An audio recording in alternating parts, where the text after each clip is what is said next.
We are live. All Yay. right, this is really exciting. I am here with my friend Devon McGill, who has this incredible background that is perfect for the topic at hand.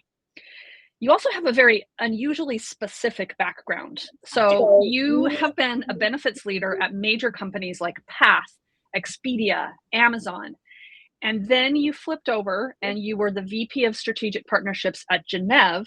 Mhm. And Gennev is a specialty menopause telehealth clinic platform. And then now you've gone back and you are the Associate Director of Total Rewards at Chewy. And everyone loves Chewy. Everyone loves Chewy. Yes. So you have sat on both sides of that table, the person fielding employee requests and the person selling benefits to HR. So I can think of no better person to have this conversation. Thank you for having me. I'm so excited. This is going to be Yay. so fun. Yeah. Also, you need to know that I worked with Devon at Gennev. I think of her as my little sister. I love her. She's so incredibly smart and is just a powerhouse. So I think you're going to really enjoy this.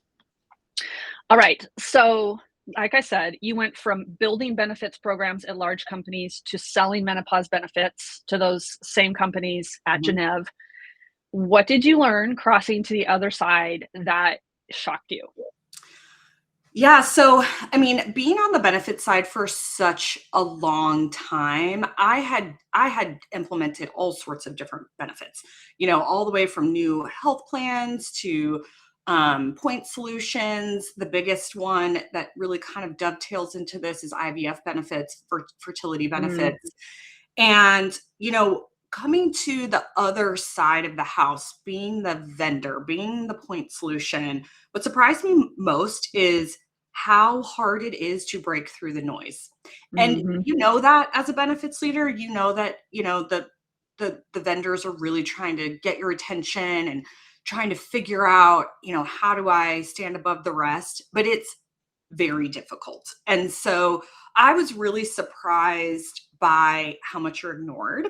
I don't mhm, have a sales background, that is not my specialty, but figuring out how to meet the benefits leaders where they were. And we'll talk more about this kind of as we continue talking, but figuring out how to get to them. It's not going to be via LinkedIn and it's not going to mm, be at a fair. It's harder than that, especially with all of the different point solutions out there. There's, musculoskeletal, and there's diabetes, and there's all sorts of things. And so you have to figure out how to break through the noise. And it really surprised me how hard it was to do that. It also surprised mhm, me mhm. how hard it is to work with payers. Now, when you're on the benefit Yeah. side, when you're the one making the money or paying for it, you can, you have a little bit more leeway with payers. When you're the vendor trying to become in network, it's a slog and it's really hard. And the payers don't want to hear you out, especially when it's kind of a new benefits offering. I was surprised at how long it takes payers to understand what it is you're offering, understand why it's beneficial.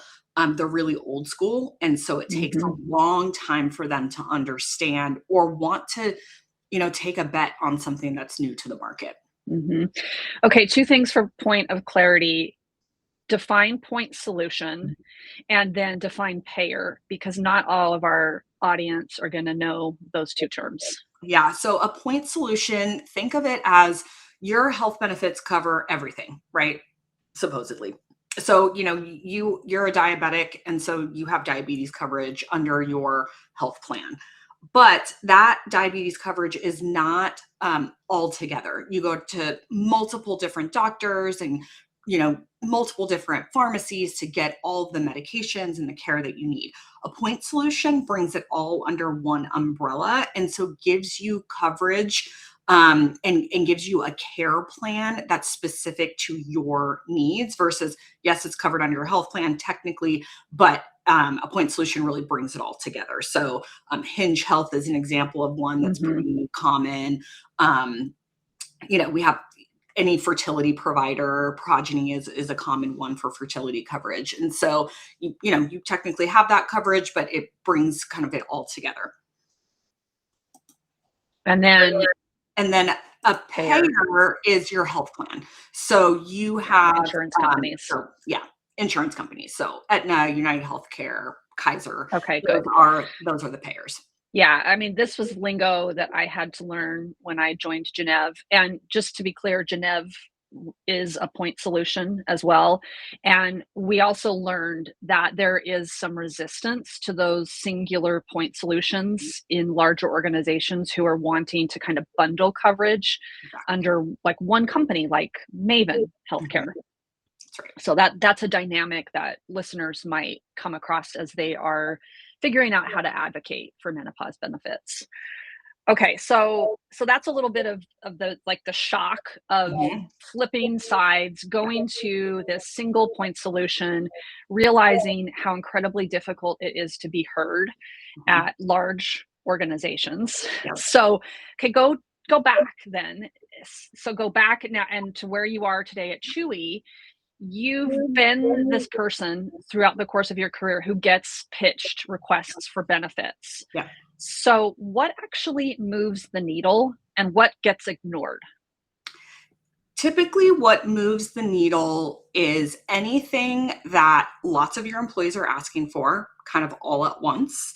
So Mhm. you're in an open enrollment and you're sitting in one of those meetings talking about the benefits that you offer. And if you get multiple people asking for Mm, why do we not have this coverage or do we have this coverage, that's going to start to move the needle. What also moves the needle is when overall in the market, we see this benefit offered. So if you mm, are lagging behind in the market, not offering something that everyone else is offering, particularly your competitors, where you're getting your talent from, that's when you're going to start to decide that you may want to offer that solution. The other thing that's going to okay. drive it is claims.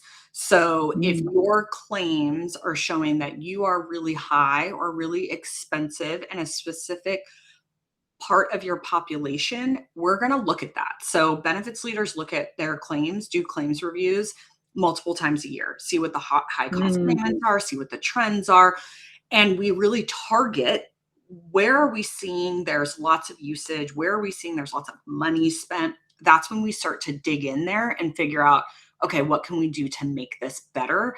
And honestly, it's to make it cheaper. How do we save money? mm. Okay.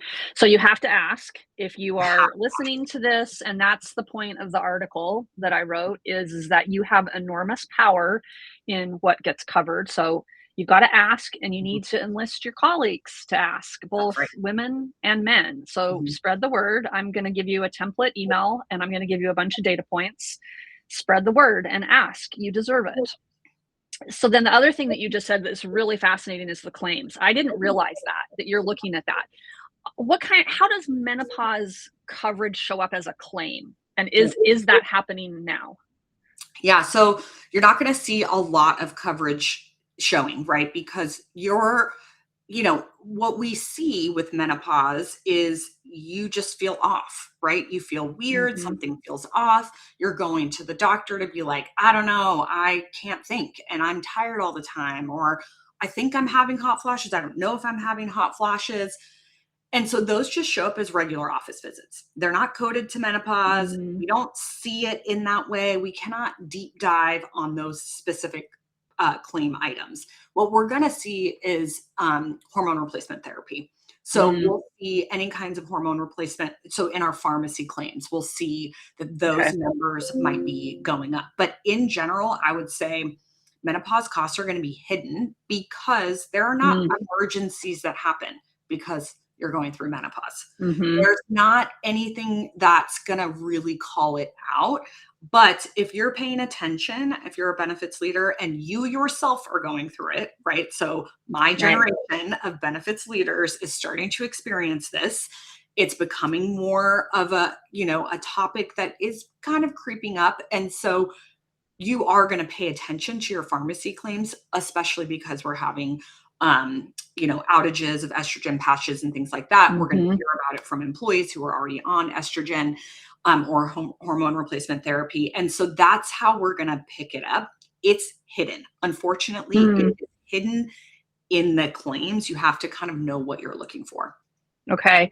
So about that estrogen shortage, I never even thought that an HR benefits manager might hear about that. Like, is that something that Absolutely. really, like, employees would Absolutely. come to you and be like, I Yes. can't get my patch? Yes. Yes. Damn, okay. Yeah. Because When I there can't was get my patch. yeah, there was a shortage of thyroid medication about a decade ago. And I mean, anytime there's a shortage of medication, because what happens is, especially at larger organizations, your pharmacy plan is we call it kind of a narrow network, which basically means you can only go to, for example, at Chewy, you can only go to CVS. You can go to a CVS Mm, pharmacy or you can do mail order. If CVS is out of it and you're like, I have nowhere else to go, you're going to go to your benefits person and say, I have nowhere else to go. I need to have an exception made, or I need it to open up, mm, or I need you to put pressure on CVS to figure out when they're going to get it in. So, benefits managers, oh, yeah, we hear all about it and you mm. should tell them. So, if you're Okay, hearing this and you're like, I am experiencing this, underline I that. didn't know that I should go to my benefits person. Yes, you should go to your benefits Okay, person. that's a hot tip Yeah. right there Yeah. because it is real. That shortage. I wrote about that shortage a couple months ago and it's still continuing. It's Yeah. actually getting worse from Right. what I'm understanding. I'm having a hard time getting that filled. So if you work for a large employer, you have more power there too. Mhm. And that is another way that you can help all women who are going through this problem. So Absolutely. that's super cool. I hadn't even thought about that. Okay, so if HR runs on benchmarking and claims data, at what point do menopause benefits go from this nice to have to we've got to have them or we're going to lose talent? Yeah, we're unfortunately in a market where we're far away from that. Ugh, Benefits costs are so high right now. Healthcare mm, costs are rising so significantly that we're looking to cut benefits at this point. mm, We're passing cost off to employees. It's just not sustainable. The model right now is just too expensive. And so mm, if the benefit costs more money, it's going to be a tough situation. There are a few things that are going to tip the scales. One, if it's already included in your medical plan. Two, if it's already included another point solution that is an easy add-on. So, Maven, mhm, Progeny, there's all sorts of point solutions that you may already have access to that offer menopause benefits. Um, Three, you have a leader who cares about this a lot. So you have a female leader who's experiencing this and they hear about it from somebody else, or they hear about it on the radio, or they read a Substack article. They Benefits managers take things personally, and that's good and bad, mm, but sometimes we serve ourselves. And if their population um, you know, needs this, which we know that all across the United States, every employee population needs this benefit.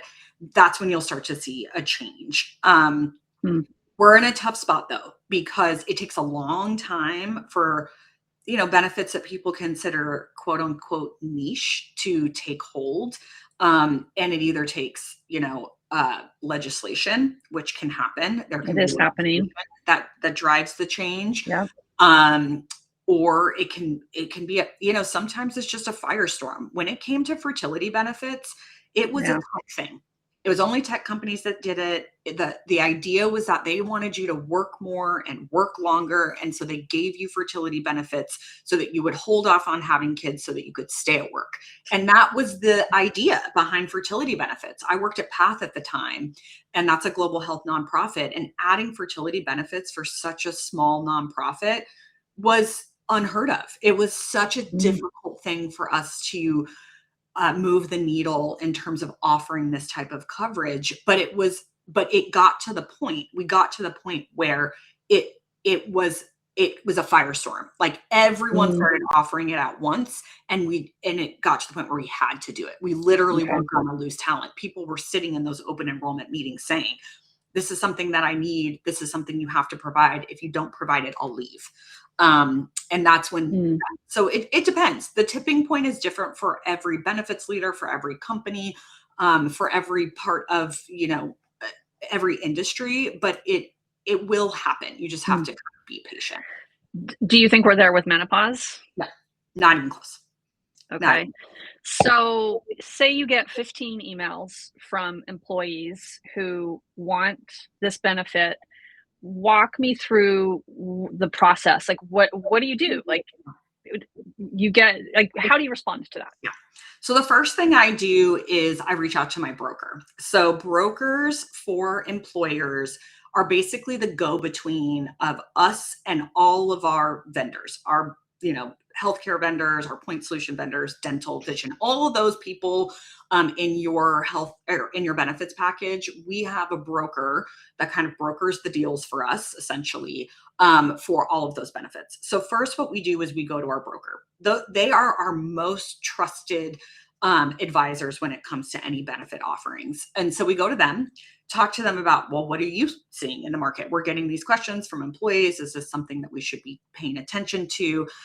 What's out there? What are you seeing? Give me some benchmark data. So we look at the data to see, overall how many organizations are offering menopause benefits, what types of companies are offering it, and are our competitors offering it. Mhm. If we then, if it gets to a point where we say, okay, this is something we should look into, then we go to an RFP or request for proposal. We go out to a few vendors, whoever's out there, and we get an understanding from them of how much is it going to cost, what are the benefits that are included, how much do you anticipate utilization, so usage of the plan, Mhm. and more importantly, how much work is it going to take me to administer this benefit, because benefit teams run incredibly lean. So Mhm. asking them to do anything more than what they're doing today is going to be a tough sell. Mhm. So we go through that, RFP process. If we from there decide, okay, this is something we want to do, we get executive approval. So we have to get approval from our CFO. We're responsible, we manage a budget, and we either have to make trade-offs or we have to ask for more money. So we have to get Mhm. executive approval from our HR leaders and things like that. And then we go through a pretty lengthy procurement, legal contracting process, an implementation process that could include HR systems. And then eventually we do a change management process, a communications program, all of that stuff that then eventually gets to you during open enrollment.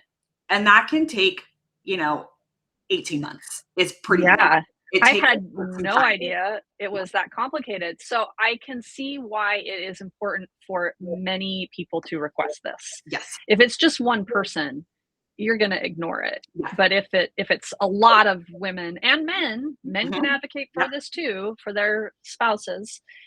That's why this is so important. Yeah. And it's something that from a timing standpoint, I wanted to start talking about this now. Yeah. And I think that also a lot of women are feeling a bit fearful about keeping their job Mhm. and being afraid to share that they have menopause Yep. symptoms, that it's impacting their work. I don't want that to stop women from getting the care that they need, but it's a reality. It is. So the more we talk about this sooner, Mhm. and one of the things I mentioned in my article is there is a company called Medovia Mhm. out there that is doing really interesting work to both help individuals ask for support at work and then to work with those large organizations Yep. to implement more menopause friendly work environments. They actually have an accreditation system. Is that have you used any of those services or implemented that in any of the past roles that you've had? No, Medovia is pretty new, and so, it has they haven't come up in my previous roles. I think they're doing really important work to, make sure that women are supported in the workforce, and Mhm. so, like, for example, we're all returning back to work, and when you're returning back to work and you're having a hot flash and you don't have a place to go because, um, you know, not that long ago, we didn't have designated breast pumping rooms. Right. You'd be sitting in a closet. I actually still have a friend who sits in a closet because she works at a government organization.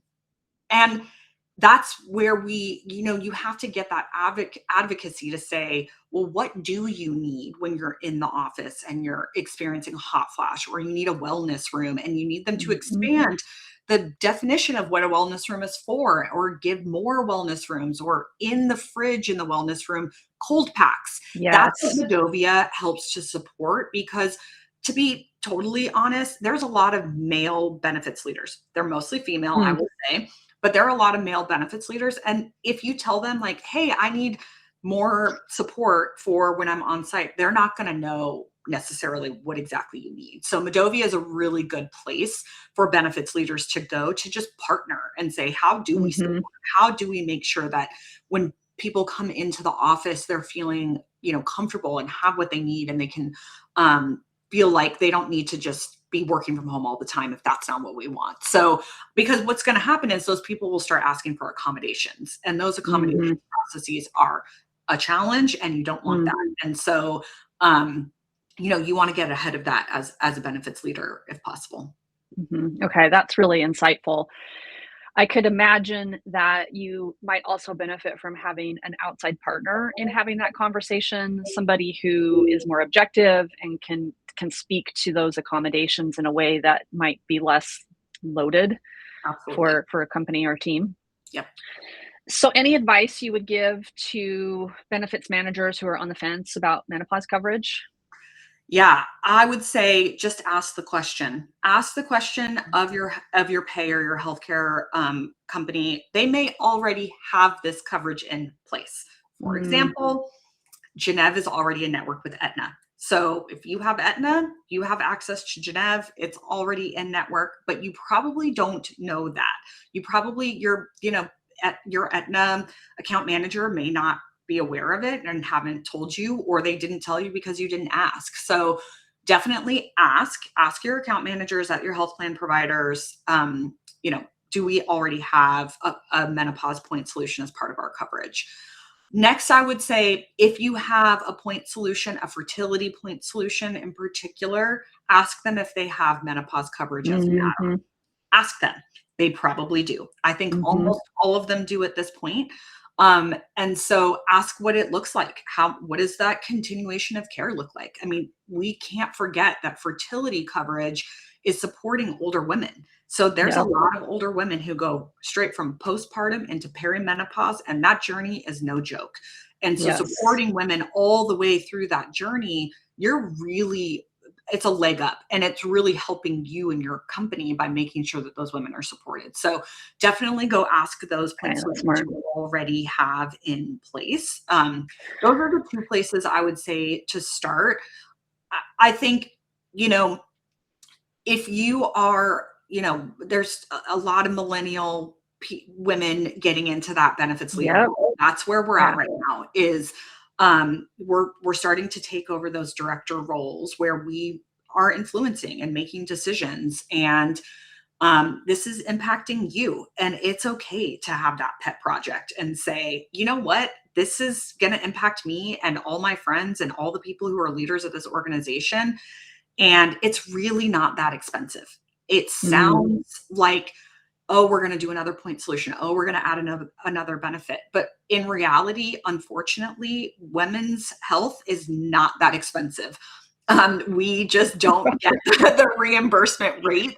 And so yeah, it's not gonna negatively impact your claims cost. It's gonna do nothing but positively impact your workforce. You're gonna look like a supportive organization. You're gonna have a lot more engagement, and those women's health employee resource groups are going to absolutely love you and do a lot of the marketing and communication work on your behalf. So then you don't have to do it. So there's a lot of opportunity mm, just already available to you that are just waiting for you to ask the question. that's gold. Everything you just said right there, it sells itself. It's It does. not a hard sell, it's not expensive, so amazing. Mhm. I wanna just point out some of the brand names that are floating around there. So you mentioned those fertility benefits providers who are moving into menopause. So you've got Maven, Carrot, Progeny. Those are kind of some of the big ones that you Those are the might big ones. have Yep. heard about already. You've probably heard about MIDI Health. They are Mhm. out there. They're positioning themselves as more of a midlife. They're not fertility. They're really focused on more menopause and midlife, but they'll pop up. They are covered by a lot of insurance Mhm. companies across the country, so they're really viable and legit. Gennev, of course. There's Electra. I believe Electra is covered under some insurance. I could be wrong on that, but Those are some of the big ones. Have I missed any? No, those are the big ones. And I think, as benefits leaders, you're going to recognize those fertility point Mhm. solutions. Those are the names you're going to be like, oh, yeah, I already have Carrot or I already have Progeny. Great. Then you should go talk to them Then because, yeah, and that's a great entry point for the employee. Like, if you've already got some familiarity with those brands, you've maybe used them, great, continue to use them, get some help that you need, and then if you find that you might need additional help, you can always go to your OBGYN, but at least you're learning and starting to understand the symptoms and how you can get some relief for yourself. exactly. Okay. Yep. Amazing. Okay, so that was so good, Devin. I'm so excited. This is just something that nobody talks about. No. And you're so smart on this topic, and the way that you just laid that out so clearly. I hope we get some benefits managers listening. I hope we get some employees who are going to be willing to stick up for the 20 to 30% of their colleagues that are likely either going through peri or in Mhm. post menopause. So, thank you for that. Of I'm course. not going to let you off the hook just yet because I have two questions that I would love to ask you All that I'm right. going to ask all of my guests. And these kind of relate to this idea of lift and separate, this Substack.